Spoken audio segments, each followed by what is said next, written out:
Siapa sih yang nggak tahu ASEAN? Association of Southeast Asian Nation, sebuah organisasi regional geopolitik serta ekonomi yang beranggotakan 10 negara di wilayah Asia Tenggara, salah satunya Indonesia. Nah, negara-negara ASEAN ini sadar akan pentingnya integrasi ekonomi regional dan kesadaran bahwa lingkungan domestik dan eksternal yang terus mengalami perubahan dan perkembangan. Nah, hal ini menjadi faktor pendorong utama dirancangnya ASEAN Economic Community Blueprint 2025 atau AEC, juga dikenal dengan Masyarakat Ekonomi ASEAN. Nah, hal ini sendiri adalah sebuah upaya terpadu untuk mewujudkan integrasi ekonomi ASEAN guna mencapai kemakmuran yang merata dan berkelanjutan di wilayah ASEAN. Nah, perjalanan integrasi ekonomi ASEAN ini sudah dimulai sejak lama sebelum AEC Blueprint 2025 ini diawali dengan pembentukan ASEAN Free Trade Area atau AFTA pada 28 Januari 1992 saat KTT ASEAN keempat diselenggarakan di Singapura. Dilanjutkan dengan pembuatan AEC Blueprint 2015 pada 20 November 2007 saat ASEAN Summit ke-13 diselenggarakan di Singapura juga. Nah, barulah yang kita sekarang bahas yaitu AEC Blueprint 2025 berhasil diadopsi pada ASEAN Summit ke-27 diselenggarakan di Kuala Lumpur, Malaysia pada 22 November 2015. Sekarang kita akan masuk ke dalam pembahasan mengenai karakteristik dan tujuan politik daripada ASEAN Economic Community Blueprint 2025 ini. Nah, dalam menjalankan kebijakannya, ASEAN Economic Blueprint 2025 memiliki 5 karakteristik yang saling terkait dan menguatkan satu sama lainnya. Yang pertama adalah terwujudnya ekonomi yang sangat terintegrasi dan kohesif.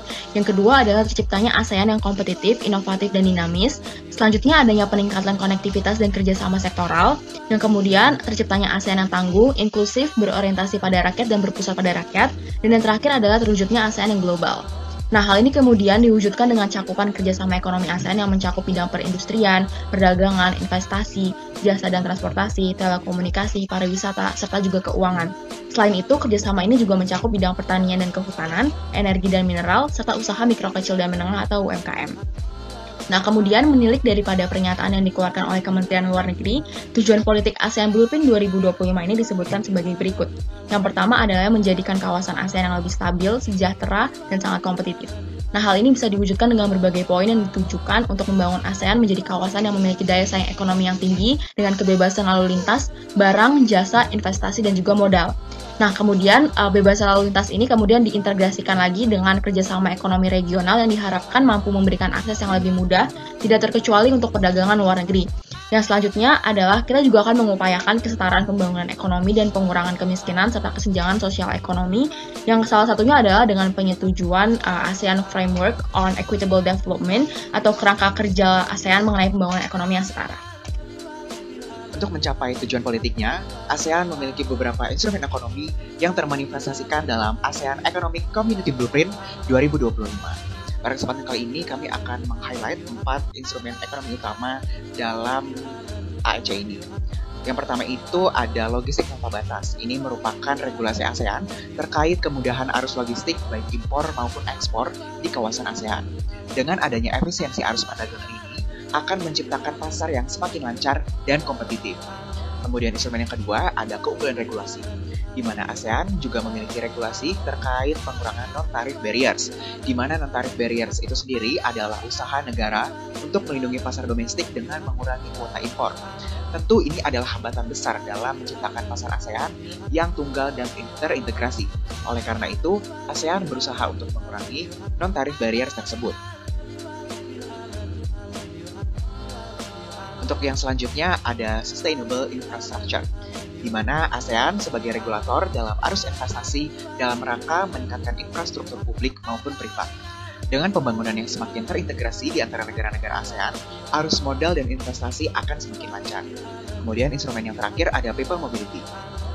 Untuk meningkatkan pertumbuhan ekonomi di bidang pariwisata, ASEAN juga berperan dalam meregulasi kebijakan terkait undangan para investor, baik hotel, restoran, taman bermain, dan lain sebagainya. Hal ini juga merupakan respon terkait semakin meningkatnya wisatawan asing di ASEAN. Akibat pertumbuhan di sektor pariwisata ini akan memantapkan skill-skill para pekerja melalui vocational training program yang sudah dilaksanakan oleh ASEAN. Berdasarkan penjelasan ini, dapat ditarik poin penting bahwa ASEAN sebagai subjek utama dalam pelaksanaan ASEAN Economic Community Blueprint 2025 ini lebih banyak berperan sebagai regulator kebijakan-kebijakan terkait ekonomi yang telah disebutkan sebelumnya. Tentunya, dalam menjalankan eksekusi-eksekusi tersebut, ASEAN tidak dapat bergerak dengan sendiri. Hingga ASEAN membutuhkan peran dari aktor-aktor lain seperti negara, organisasi internasional, dan badan swasta.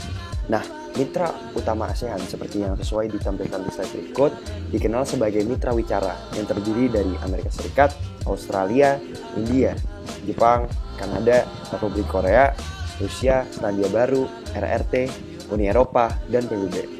Dengan menggandeng aktor-aktor lainnya, dapat juga terbentuk kerjasama yang lingkupnya lebih kecil seperti ASEAN Plus 3 atau APT yang melibatkan 3 negara Asia Timur yaitu Cina, Jepang, dan Korea lewat kerjasama di bidang ekonomi dan moneter yang mencakup manajemen risiko makroekonomi, monitoring aliran modal kawasan, memperkuat sistem keuangan dan perbankan, dan reformasi arsitektur keuangan internasional.